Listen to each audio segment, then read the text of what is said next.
Alors aujourd'hui, à Histoire de Saint, on présente Sainte Monique, donc, qui est fêtée le 27 août. Sainte Monique, donc, qui est née vers 331 et qui est morte en 387. Elle a vécu donc à l'âge d'or des pères de l'Église. Ces pères, donc, qui souvent étaient des évêques qui ont commenté les Saintes Écritures dans ces années-là. Puis elle va d'ailleurs donner naissance au plus célèbre d'entre eux, Saint Augustin.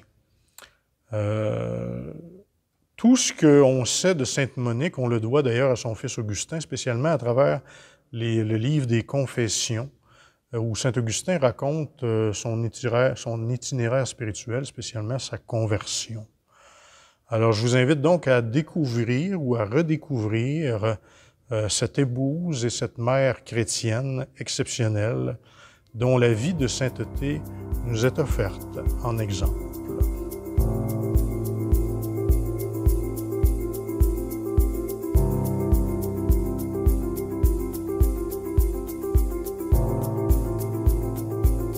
Alors, Monique est née vers l'an 331 à Tagaste, une ville de l'Empire romain en Afrique du Nord. Aujourd'hui, cette ville s'appelle Souk Arras et c'est en Algérie. C'est dans un monde encore majoritairement païen où le christianisme n'est toléré que depuis l'édit de Milan que Monique va venir au jour. Donc, avant ça, on se rappelle qu'il y a eu une période, beaucoup de persécution des chrétiens par plusieurs empereurs romains. Mais avec l'arrivée de l'empereur Constantin, qui va être passablement favorable au christianisme, il va y avoir l'édit de Milan, donc en 313, qui va tolérer le christianisme. Et c'est dans ce contexte-là, donc, que Monique voit le jour, d'une famille de vieilles traditions chrétiennes. Et on dit que dès son enfance, Monique a été confiée aux soins d'une servante âgée, dont la piété et la moralité étaient éprouvées. Donc, elle va être un peu celle qui va l'élever au quotidien.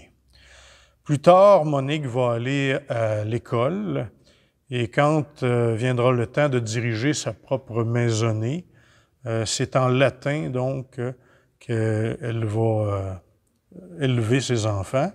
Donc, le latin, c'était la langue habituelle du peuple dans l'Empire romain, mais ce n'était pas sa langue maternelle à elle. Monique a été mariée très jeune à un notable païen du nom de Patricius. Elle aura de lui, d'ailleurs, 3 enfants. Selon ce qu'on sait, son mari semble avoir été un homme bon et affectueux, mais par contre, il avait comme défaut d'être très colérique et aussi enclin au libertinage. Et on dit que ces défauts-là, il va les garder jusqu'à la fin de sa vie.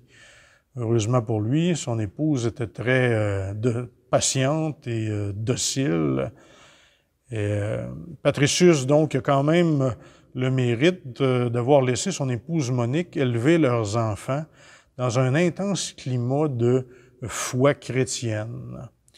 Et Patricius, avec cette douceur donc de son épouse et sa persévérance, va être comme gagné par les valeurs qu'elle porte.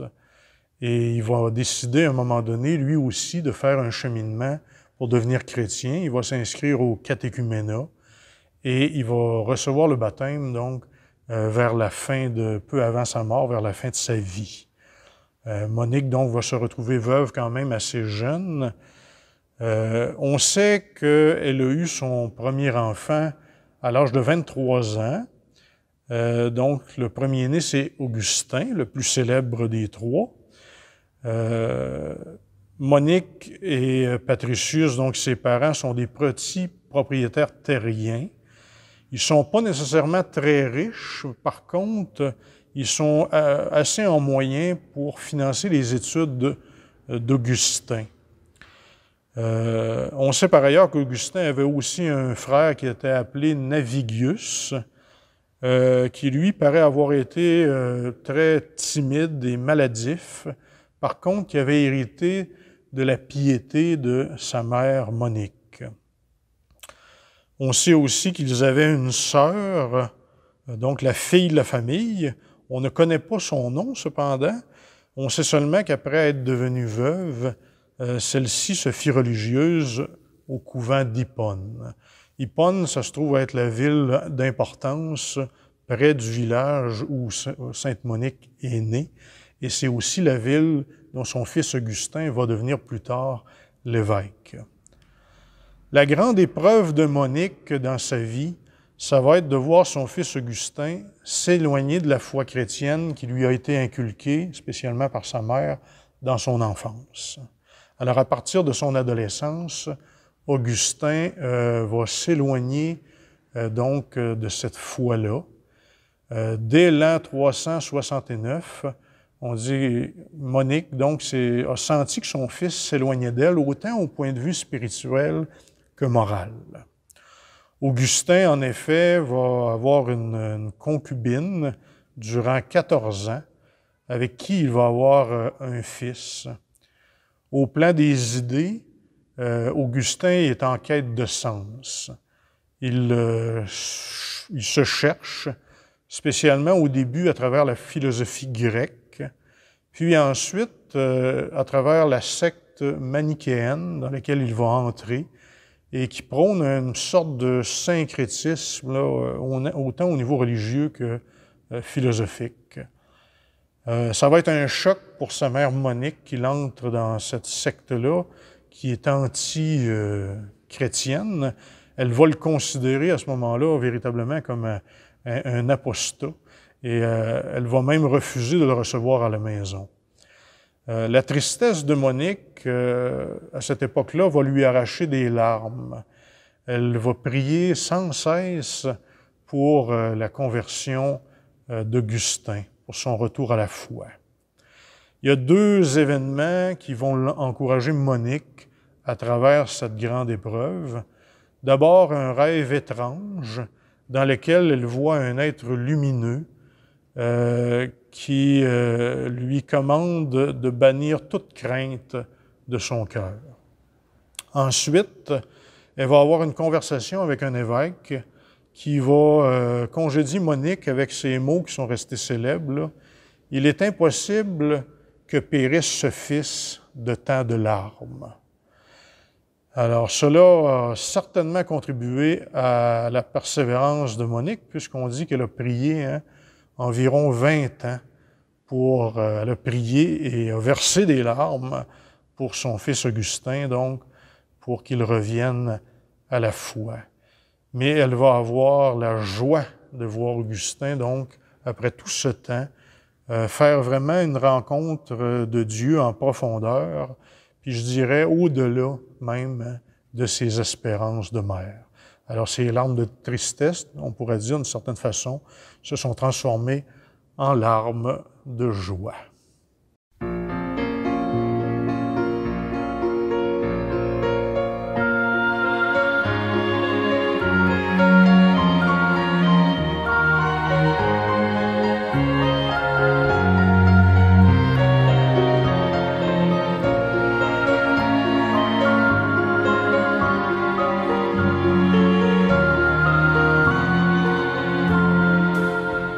J'ai cherché ma source d'amour au flanc des montagnes humaines, et j'en ai grimpé les détours sans rien trouver que de la peine.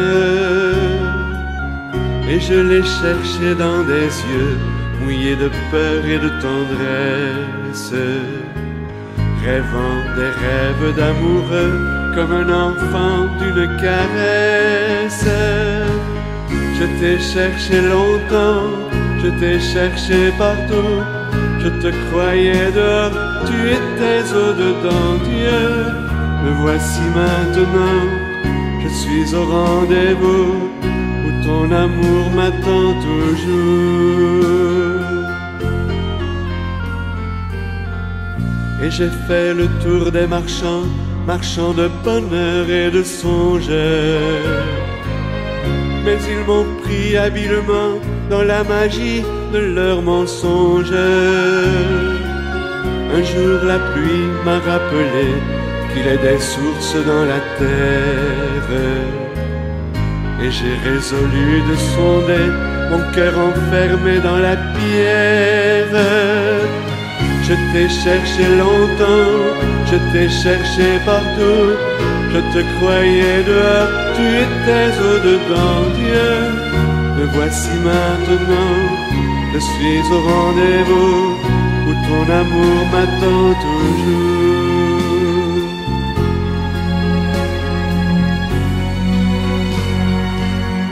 Alors soudain, j'ai vu mon cœur s'ouvrir comme un jet de fontaine, en laissant jaillir le bonheur à plein mon âme, à plein mes veines. De source en torrent merveilleux, l'eau vive a livré son mystère. Mon cœur était celui de Dieu et j'étais fait pour sa rivière. Je t'ai cherché longtemps, je t'ai cherché partout. Je te croyais dehors, tu étais au-dedans, Dieu. Me voici maintenant, je suis au rendez-vous où ton amour me rend heureux.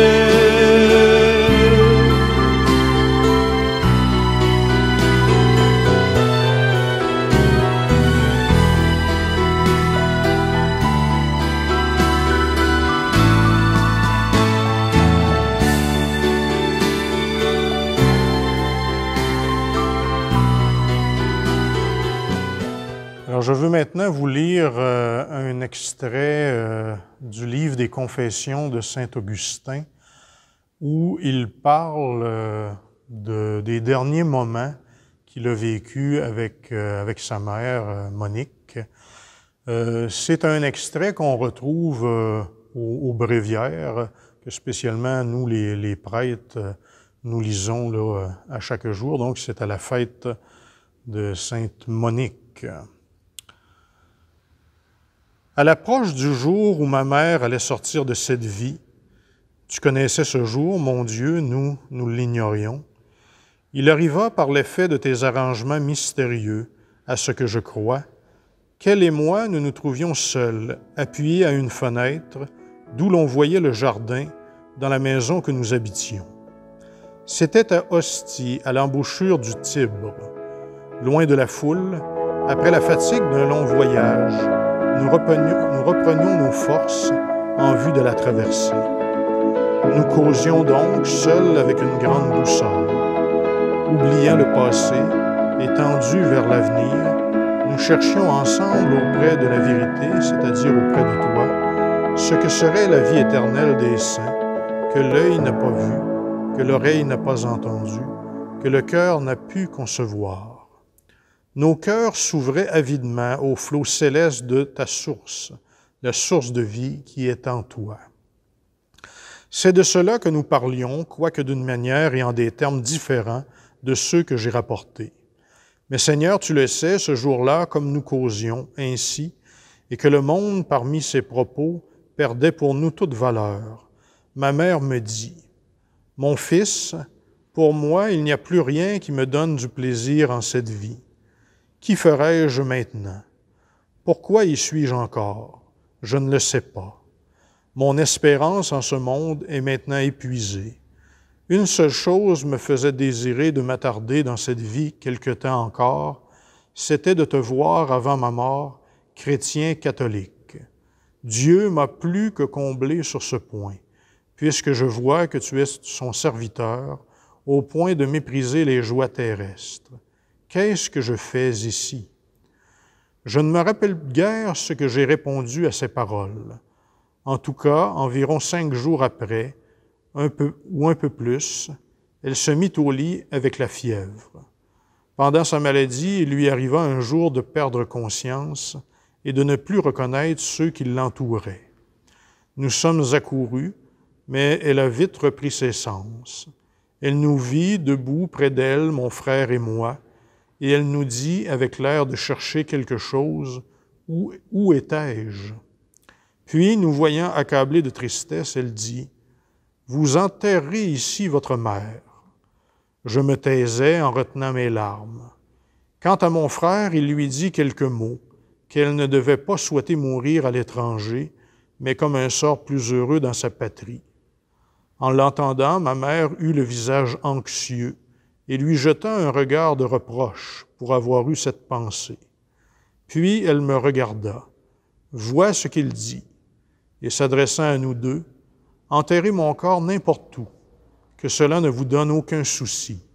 Je vous demande seulement de vous souvenir de moi à l'autel du Seigneur, partout où vous serez. » Lorsqu'elle eut prononcé cette phrase, en cherchant ses mots, elle garda le silence, car la maladie s'aggravait et la faisait souffrir.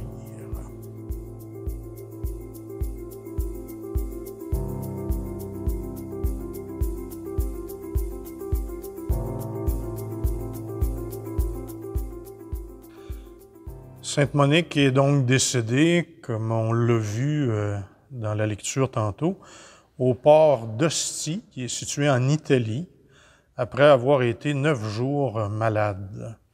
Alors, comme le dit Augustin, elle était dans l'attente avec lui et son frère de traverser vers sa terre natale en Afrique du Nord. C'était le 13 novembre 387 qu'elle est décédée. Elle avait 56 ans. Sa fête liturgique depuis le Concile Vatican II est célébrée donc le 27 août, soit la veille de celle de son fils Augustin, qu'on fête le 28. Pour les églises d'Orient, elle est fêtée le 4 mai, c'est-à-dire la veille de la date où on soulignait la conversion de saint Augustin.